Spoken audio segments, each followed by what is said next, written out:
Buenos días. Les habla la doctora Silvia Martinelli. En el día de hoy vamos a hablar de las lesiones endoperidontales. Estas lesiones son de carácter inflamatorio e involucran el tejido pulpar y el tejido periodontal. Existe una interrelación fisiopatológica entre lo que es pulpa y periodonto, o sea, los factores que lo relacionan, y ellos son la embriología, la inervación, irrigación y sistema linfático, el factor etiológico y las vías de comunicación. Con respecto a la embriología, sabemos que tanto el tejido pulpar como el periodontal tienen un origen mesodérmico. La pulpa y la dentina se originan a partir de un tejido conectivo mesenquimatoso, que es la papila, y la papila junto con el órgano del esmalte están rodeados por un tejido conectivo fibroso, laxo, que es el saco dentario. Y este saco dentario va a dar origen al periodonto, al cemento y al hueso alveolar. Por otro lado, existe una inervación, irrigación y sistema linfático que es común a ambos tejidos.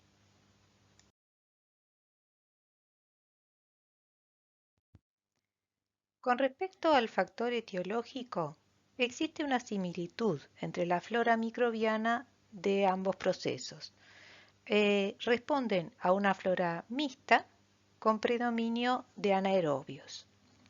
¿Qué diferencia se puede encontrar? Que con respecto al número de microorganismos, en el tejido pulpar se encuentran pocas especies, de 4 a 5 especies, a diferencia del tejido periodontal que pueden haber más de 400 especies. Y otra diferencia, hay un estudio de Trope y colaboradores de 1992 que muestra la cantidad de espiroquetas presentes es mayor en el tejido periodontal de 30 a 60% con respecto a lo que se encontró en el tejido pulpar, que corresponde a un 10%.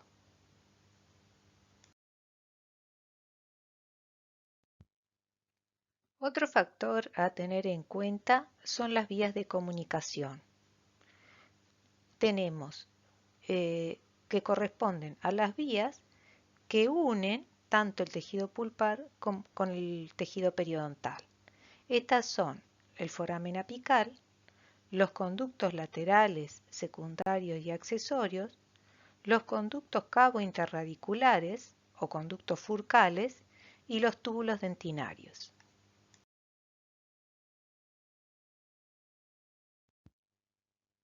El foramen es la principal vía de comunicación por la que pasa el paquete vasculonervioso.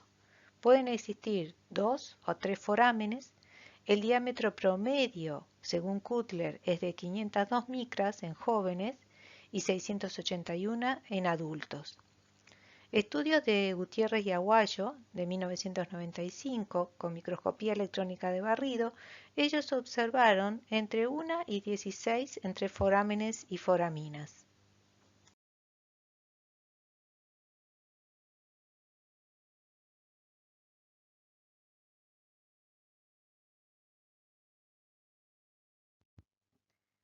Los conductos laterales son aquellos que se extienden en forma perpendicular u oblicua desde el conducto principal.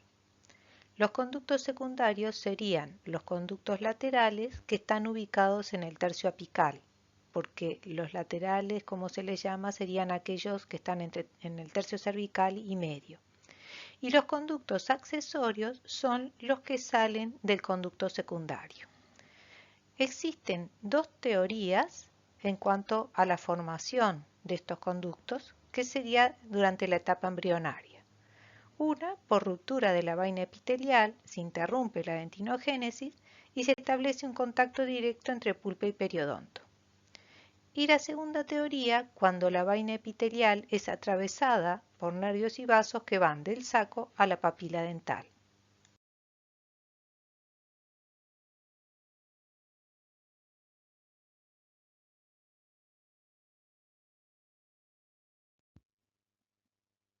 El diámetro del conducto lateral es de 34 a 250 micras y son más frecuentes en las piezas posteriores.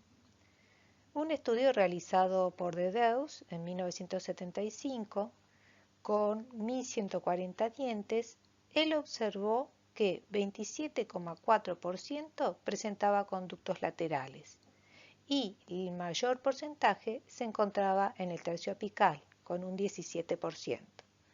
Radiográficamente no siempre es posible identificarlos, solo se observan un 8%.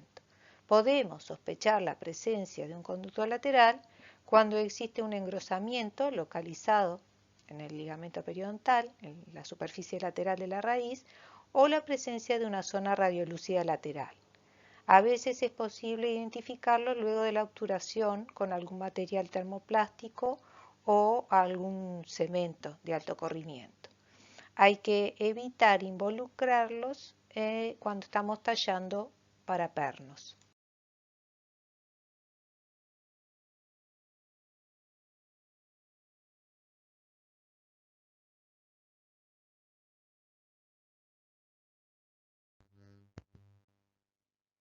Otra vía de comunicación son los conductos cabo interradiculares, como los llamó Pucci, o conductos furcales, como los llamó Bertucci.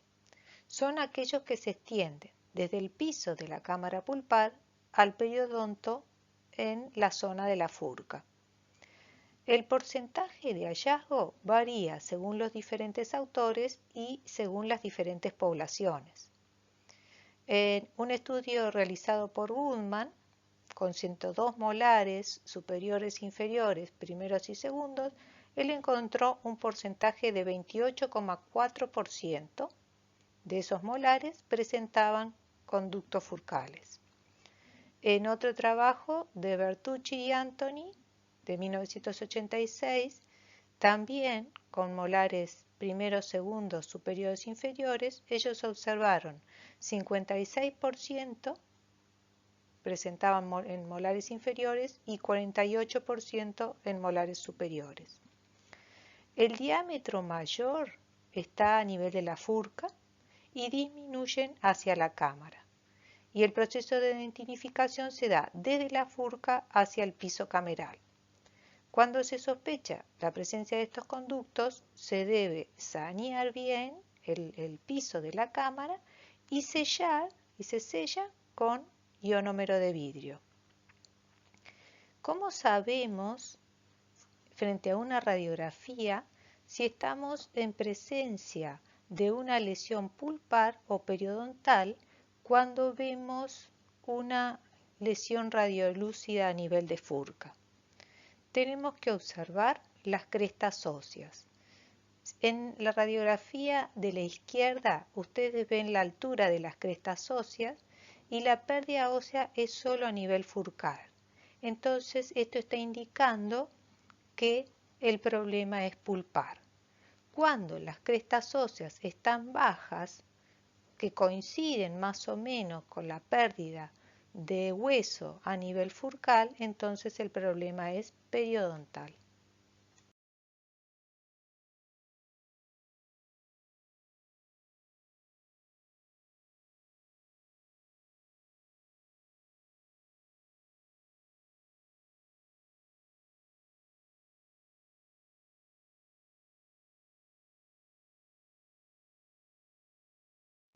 Con respecto a los túbulos dentinarios, son aquellos que se extienden desde el conducto hasta la unión cemento-dentinaria. Su diámetro es de 1 a 2,5 micras a nivel pulpar y va disminuyendo hacia la superficie. El número de túbulos desciende de la profundidad a la superficie, por lo que se deduce que la dentina interna es más permeable que la externa por tener mayor cantidad de túbulos por unidad de superficie y por presentar mayor diámetro próximo a la pulpa. La permeabilidad dentinaria varía según su localización. Entonces, mirando el dibujo de la izquierda, vemos que a nivel apical la dentina posee escasos túbulos dentinarios, 8.000 por milímetro cuadrado, alrededor de un 20%, estos son rectos, cortos, con pocas ramificaciones. Por lo tanto, la permeabilidad va a ser menor y va a ir aumentando en la dentina media y en la parte del tercio cervical. Entonces, con esto, ¿qué conclusiones tenemos? Que la parte más permeable del conducto y más contaminada, en un conducto infectado, va a ser el tercio cervical, por poseer mayor número de túbulos dentinarios y porque a su vez estos son de mayor diámetro. La raíz está cubierta por cemento, protegiendo la entrada de los túbulos dentinarios. El espesor de cemento a lo largo de la raíz varía. En el tercio cervical es de 16 a 60 micras, mientras que a nivel apical y furcal es mayor de 150 a 200 micras.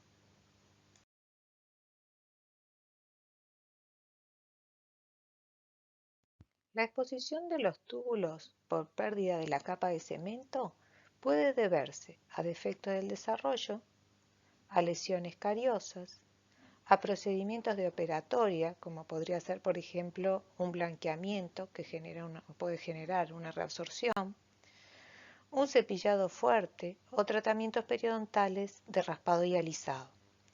Es una zona que hay que manejar con mucho cuidado durante los procedimientos clínicos.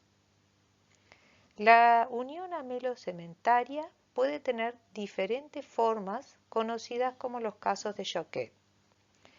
El primero es cuando el esmalte cubre el cemento.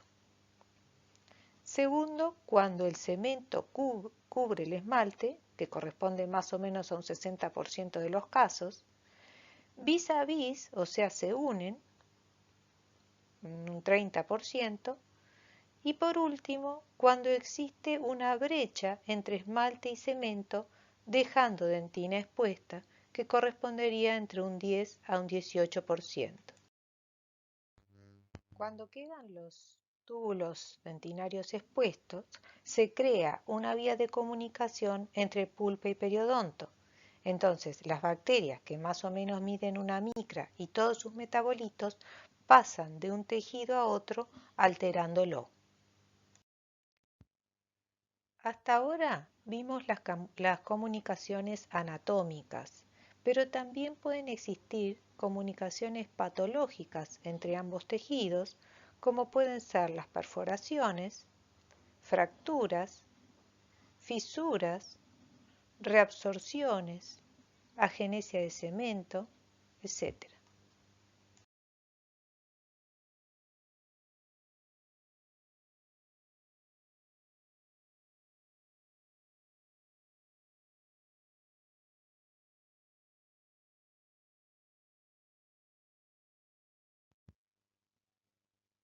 ¿Cómo afecta la enfermedad periodontal a la pulpa?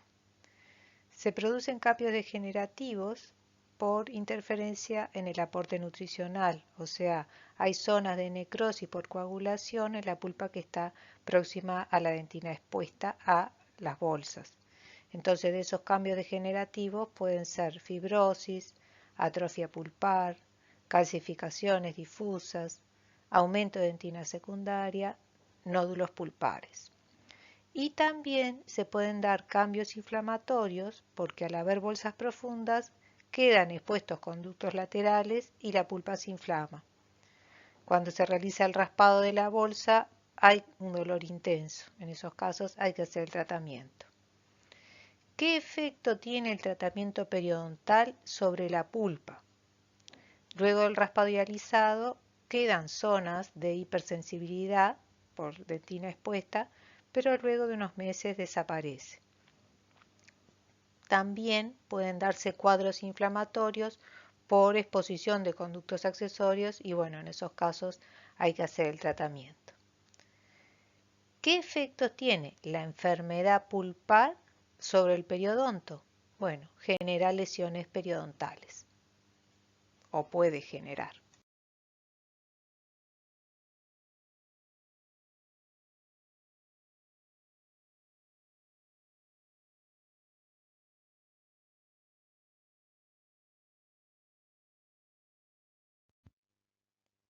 Siempre se debe hacer un correcto diagnóstico. Muchas veces se hace difícil, se hace confuso y uno no sabe si es una lesión solo de origen endodóntico o periodontal o ambos. Tenemos que ver el tipo de dolor, si hay tumefacción, a qué altura está esa tumefacción, si es a nivel del borde gingival o más apical. Lo mismo la ubicación de la fístula.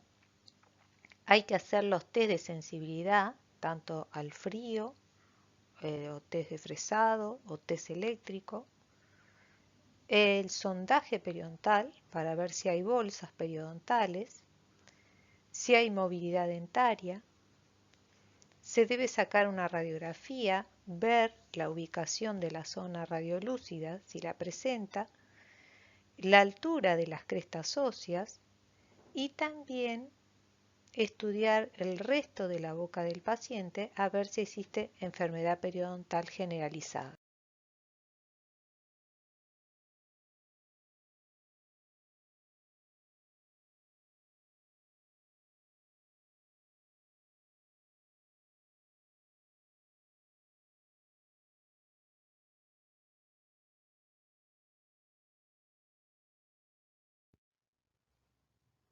Para que les quede más claro lo del surco palatino, es un surco que aparece en los incisivos laterales superiores, pueden tenerlo estas piezas, por un defecto embriológico.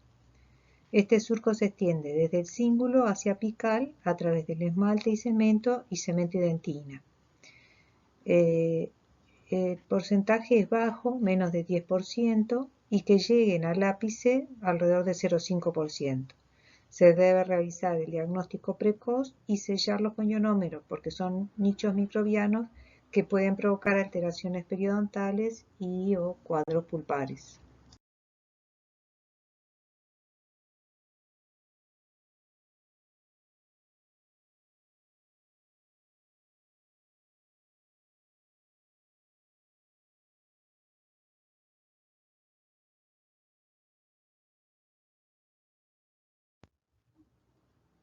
También tenemos las lesiones de origen periodontal.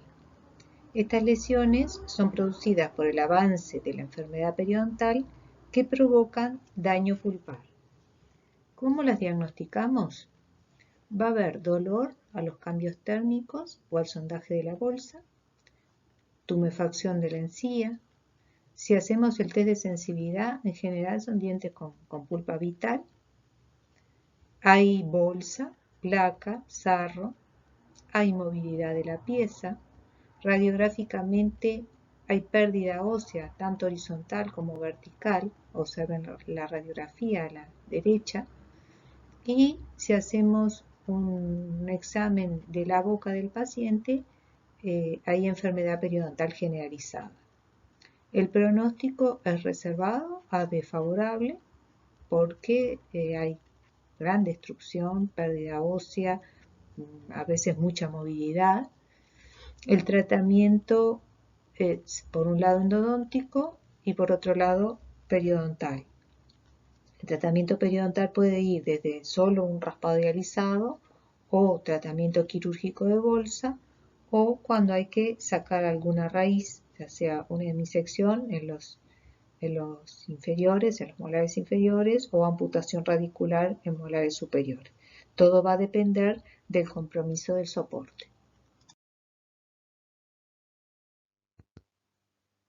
Con respecto a la clasificación, van a ver en los libros muchas clasificaciones de diferentes autores, pero la cátedra adoptó esta clasificación de Abbott que surgió en el 2009. Son lesiones donde están afectados ambos tejidos, pulpar y periodontal. Es lo que incluye la clasificación. Los otros cuadros los dejan por fuera de la clasificación. Existe una pulpa necrótica, lesión periapical y por otro lado una lesión periodontal que avanza hacia apical. Inicialmente son independientes, pero a medida que va progresando la enfermedad se pueden comunicar. la lesión endodóntica progresa en sentido coronario y la lesión periodontal en sentido apical. El paciente en general es un paciente con enfermedad periodontal generalizada. Entonces tenemos que la clasificación es enfermedad endodóntica y periodontal concurrente, que puede ser sin comunicación o con comunicación.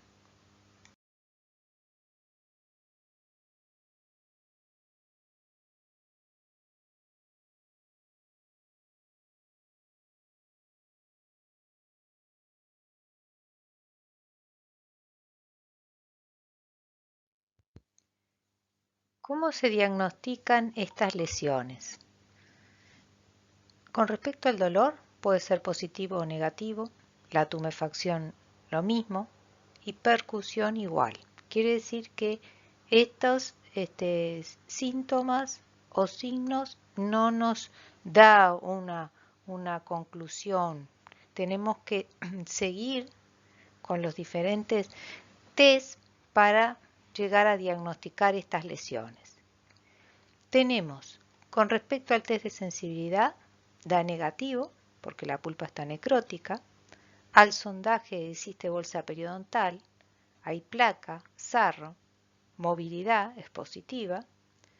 Y con respecto al test radiográfico, al examen radiográfico, vamos a ver una radiolucidez perirradicular y lateral en forma de J, con destrucción de las crestas óseas, y el paciente presenta enfermedad periodontal generalizada.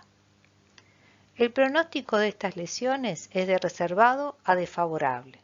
El tratamiento va a ser el tratamiento de endodoncia y tratamiento periodontal. Se debe hacer diagnóstico diferencial con la fractura vertical. ¿Por qué? Porque las fracturas verticales también dan una imagen radiográfica en forma de J, pero en este caso en general están asociados a piezas que presentan ya endodoncia, que presentan pernos y tienen paredes debilitadas.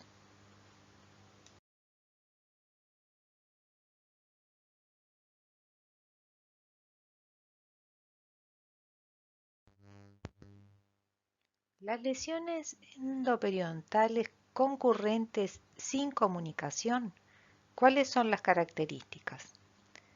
La profundidad de la bolsa no llega al tercio apical porque hay hueso interpuesto entre bolsa y proceso apical. ¿Cuál es el tratamiento? Primero se hace tratamiento endodóntico y después se hace el tratamiento periodontal. Acá en estas radiografías se observa la lesión, una pulpa necrótica, se preparó el conducto, se hizo el saneado, la medicación y la obturación, y luego se dio pase a periodoncia.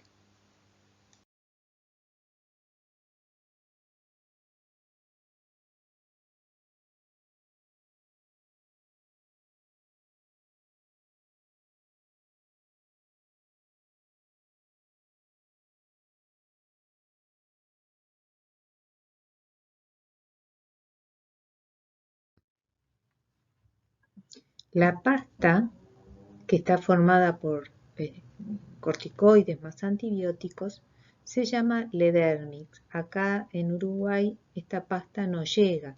Se utiliza tanto en las lesiones endoperiodontal como en los traumatismos para frenar las reabsorciones. Hay estudios que muestran el uso de otras medicaciones con buenos resultados, como puede ser la clorexidina en gel al 2%. Entonces, en este caso, nosotros estaríamos usando en el primer momento clorexidina, y cuando hacemos el recambio mezclaríamos la clorexidina en gel al 2% con el hidróxido de calcio.